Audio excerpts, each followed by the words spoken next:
Good afternoon, friends.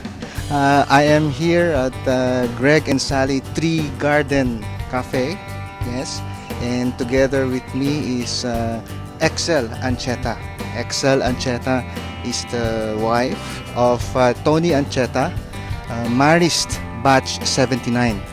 So 76, 76. So, by the way, I'm Rom Kumagun. I'm Marist Batch 82. And together with me is Larry Mariano, who is holding the camera for us. I would like to introduce to you the good things that are available here for you, for your family, for your friends to visit and dine in. Yes. Excel, maybe tell us more about Greg and Sally. Um, Maybe people are wondering why, and Mauritians are wondering why it's Greg and Sally, and it's not Excel and Tony. Greg and Sally are the parents. Actually, Tony it's Ancheta. Colonel Gregorio Salud and Mrs. Salud Ancheta, who's an agri-chemist, by the way. Dad passed away already, so we were left alone the family of Tony was left to take care of the property. One of the brother is in Maryland, the other one is in Bukidnon, so Tony was left here with us. And after retiring, we decided to put up a small business, and we name it Greg and Sally to honor our parents, Mr. Colonel Greg and Mami Salud. So that's it. So, Colonel Greg and Mami Sally, thank you for giving this opportunity for Mariqueños, for Filipinos to experience this kind of a dining place. And now Excel will walk us through their restaurant, and let's see what they have in store for us. Yes, I will leave you to annotate for us our tour for today. Thank you.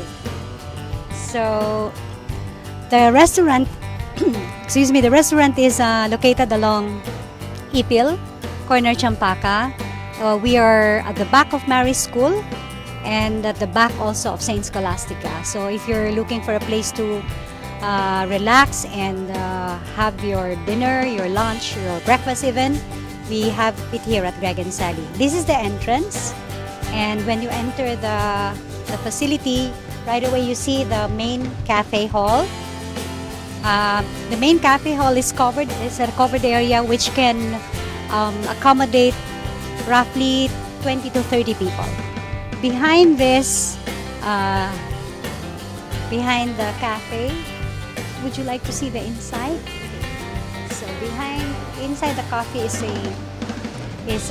the main coffee house, and then probably what we can do is go around. This is the covered area.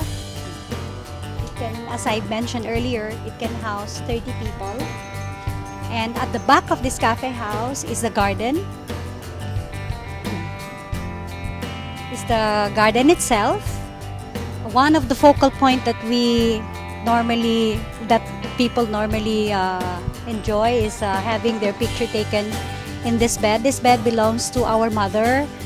She was using this when she was still studying at UPLB. This was the early 1930s. So this bed is really, shall I say, a piece. Yes, a vintage and something which is, it's worth having, considering the fact that it's named after, the garden is named after our mom, Greg and Sally. At the back of this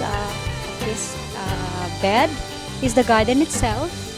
It can accommodate a maximum of 120 people. We're still in the process of developing it because we just opened last November. So if you see, it's a tree garden. We have about 110 variety of trees, fruit trees, and bushes that bears fruit like calamansi and dayap. We have lanzones, we have rambutan that bears fruits in the months of August, September. We have the avocado right now and the santol is readying itself for summer harvest. We have mangoes. Right beside, in the middle of the garden is also a kubo,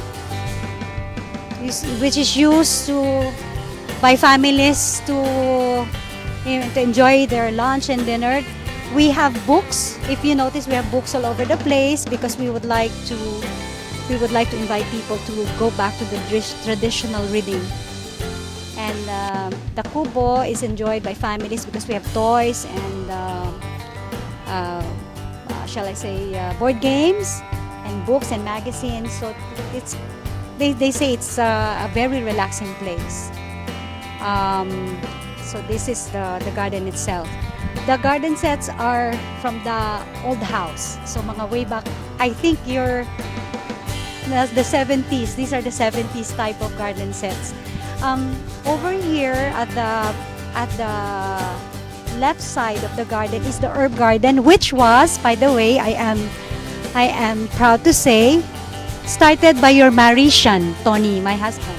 He started this herb garden after retirement. So it has the herb garden itself has, I think, 16 varieties of herbs, from basil, sweet basil, tarragon, rauram. You have the serpentina, the tahiboti, the gainura, the gotukola, pandan, mayana, mint. We have two kinds of mint: the lemon mint, lemon balm, peppermint, and java mint. So this is I think one of the values that a Maris boy learns: taking care of nature and taking care of living a healthy life. So Tony comes here in the morning. He gathers the leaves and prepare it as tea, for home brewed tea. It's a mixture of all the different leaves in the garden. We don't use chemicals to grow our herbs.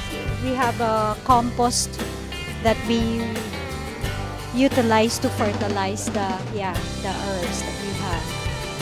So if you notice, it's a little bit hard to maintain kasi the chemicals could easily kill the pest, pero we don't do that so we slowly just eradicate them naturally.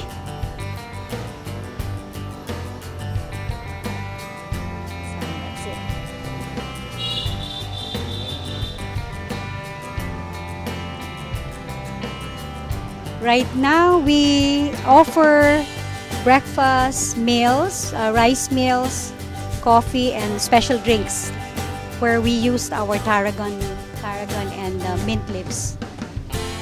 These are two types of special drinks that we have: the calamansi with mint and the dalandan with tarragon.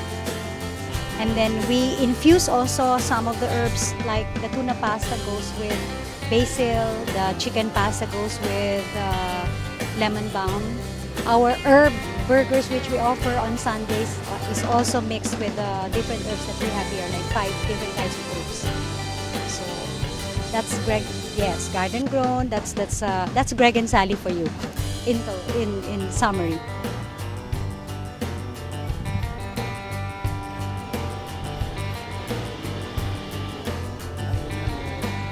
Pass the camera. Edit na lang. Actually, this is recorded as live, so I will do little editing as possible, so we get the raw flavor of the feeling here in Greg and Sally. Maybe Excel, this would be a good time to somehow push for the idea why people should go. What do you think is the main edge of coming here and compared to other restaurants in the same field? Okay. I just noticed that Marikina has been growing to be the food, a food place for not just for Mariqueños but for Metro Manila people, Metro Manilans. Along Lilac are different restaurants that offer different kinds of specialties also. At Greg and Sally, we have 3 things to market. One is our herb garden, where we, as I've mentioned, we infuse our herbs with our menu. Second is, of course, the garden ambiance, which I don't know if present in some other gardens that you have here in Marikina. And third is that the homegrown meals or the home cooked meals that we offer. The meals that we offer here are meals that we feed our families. These are meals that are handed down from one family to another. Like si Mami Sally, the mother of Tony, loves to cook for the family, and she was the one who inspired us to cook and offer the meals that we are offering at Greg and Sally. For one, I would always ask my head cook, okay, why will I eat my spaghetti at Greg and Sally when there's spaghetti in some fast food around us? Our spaghetti here has the traditional meatballs and Italian oregano and fresh tomatoes. And the amount is just the same as the one that you eat at fast food. So I think that's one of the edge that we have. And the relaxing ambiance. People would say when they see the garden, they feel relaxed, and when they leave, they feel energized. So I guess they get energized by the trees that surrounds them every time they come to Greg and Sally. So, folks, I would like to invite you to come to us. If it's not too much to us, you can probably just drop by, give us some time, and get a taste of Greg and Sally, a true-blooded Mauritian place to stay. Good evening, everyone.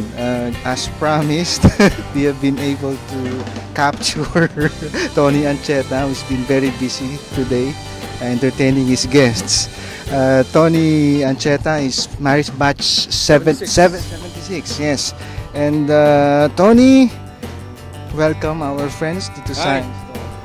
Hello, kamusta kayo dyan? One of these days, visit my restaurant, Greg and Sally. Malapit lang sa Maris. We interviewed Excel earlier about Greg and Sally. Maybe we could hear a few words from you na Hindi niya pa sinabi? na hindi pa sinabi, Oh. although hindi mo rin narinig. Oh. Pero from your experience, from your what you think is the unique selling point ng ating Greg and Sally. Basically, ang Greg and Sally is all about plants and trees. No? You can visit any cafe, pero mapapansin mo, these are usually... Ang problema kasi, if you go to an ordinary fast food eatery or sa isang cafe, yung tao will drink and then alis agad, medyo harass, di ba? But here, pag tinignan mo yung mga halaman, yung mga bulaklak, yung mga paru-paro, I mean, you appreciate nature and you appreciate, I would say, godliness. You're at peace, wala masyadong stress. So people would come here, they would relax, enjoy the trees, enjoy the food. It's a great bonding experience, especially sa family. So it's one unique feature ng aming cafe na hindi naman naduduplicate ng ibang eatery because they don't have the trees, they don't have the plants. Na ganun karami. Larry, lapit ka naman sa amin so our viewers can get a closer look at Tony. Actually, it's my first time also to meet Tony. So, Batch 82. Yes, batch 82 ako. Yes. So, Tony, opening hours, closing hours, when could they come? Kasi I heard may special schedule. We're closed on Mondays. We're open Mondays to Fridays. We open at 8 o'clock. We close at 7. And on weekends, we open at 8 to 5. Yeah. Monday, Tuesday, did I say it right? Tuesdays to Saturday, Tuesdays to Fridays, 9 to 5, 9 to 7. Pati ako nalilito na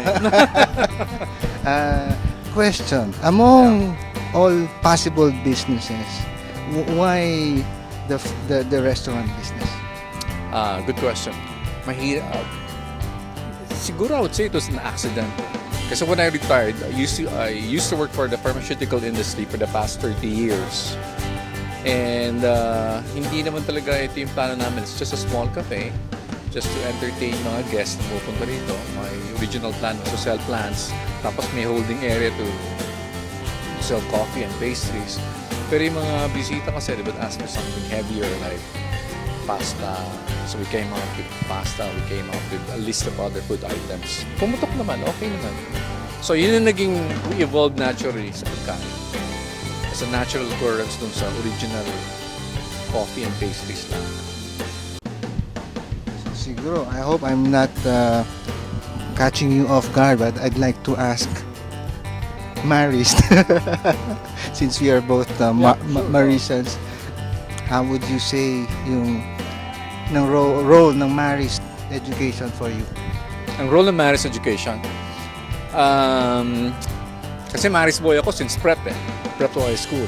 So na-embed sa akin yung simplicity, no? Na-embed sa atin yung hindi maging mayamang. To believe in God, that there's a God always that watches over us. And by the end of the day, we will be judged. And all of these things, etong ating buhay ngayon, parang pagsusubok lang to. And all that we have now, stewardship lang. By the end of the day, we'll soon be gone. We're impermanent, but we have a true purpose in life. So siguro yun ang tininim sa akin ng Maris. Na may Diyos na kailangan natin panindigan at harapin pagkatapos ng lahat. Thank you, Tony, for that wonderful response. I'm sure a lot of our educators sa Maris would be encouraged more for what they're doing. Siguro, to link naman yung Maris and your business now sa Greg and Sally. Do you find any connection sa dalawa? Well, of course, you can always eat here, lapit ng Maris. It's always a plus factor pag malapit ka sa eskwela. We have Maris, we have Saint Scholastica. So the parents can drop by our cafe, malapit lang. I mean, not just the Maris as a school. Yeah. Maris as yung education mo and this business, in terms of putting up this business, do you see any connection sa mga motivations mo or even the formulation of your brand or I don't know, meron ka bang nakikitang connection? Siguro kagandahan sa Maris ang, I would say, yung foundation natin sa communication. Diba?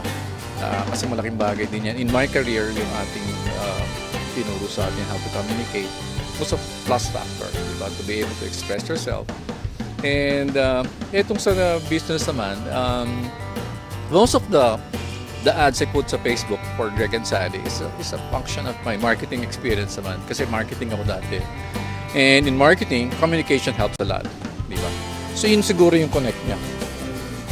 Yeah, so siguro we can end with that note since what we are, Larry Mariano is holding our camera for us. Is precisely what we want to do, to communicate to our batch members, to our schoolmates, to fellow Filipinos that yes, here is a place where you can spend your time to dine, to relax, and enjoy creation with the trees.